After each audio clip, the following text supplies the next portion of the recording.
We're going to take a look at how to create a typical techno rumble using only Ableton Live plugins. So to start off, I'm just using a techno kick from Elements with a little bit of an EQ bump to add some presence in the low end. And to make sure that we're able to keep the punch of the kick as we get this techno rumble dialed in, we're actually going to set up the rumble effect in a parallel chain, almost like a send channel. And this is going to give us a lot more control. So let's jump in. For this kick, I'm going to insert the Ableton reverb. These settings are a good place to start. So I have the decay around 3 seconds, the stereo is set to 0, and the dry wet set to 100%. But if we play the kick drum now, that reverb effect is washing away our entire kick and we totally lose the punch. So what we can do is just highlight the reverb. I'm going to press Command G on a Mac. And now we have this reverb set up in an audio effect rack. Next, I can right click in this area here, select Create Chain. Now we have 2 parallel signals running alongside each other. We have the reverb and we have the dry kick.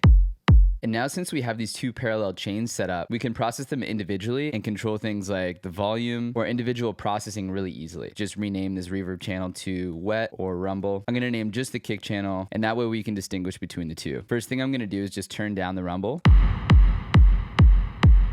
Somewhere around -11 sounds good. And again, because these are now on separate chains, I can add any additional processing to just this rumble channel. The next thing I'm going to add here is the Ableton saturator. Take a look at these settings here, and this is going to add some harmonics to the reverb and make the rumble a little bit more prominent.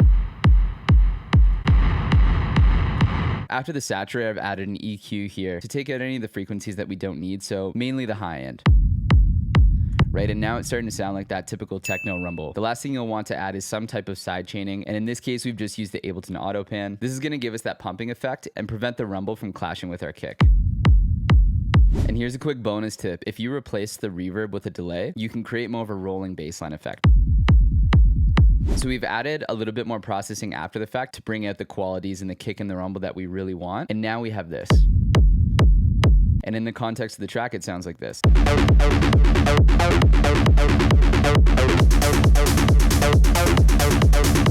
Everything that you see here and a bunch more can be found in the Abletunes template called Acid Storm. If you found this helpful, feel free to subscribe and check out some other videos or some other Abletunes templates.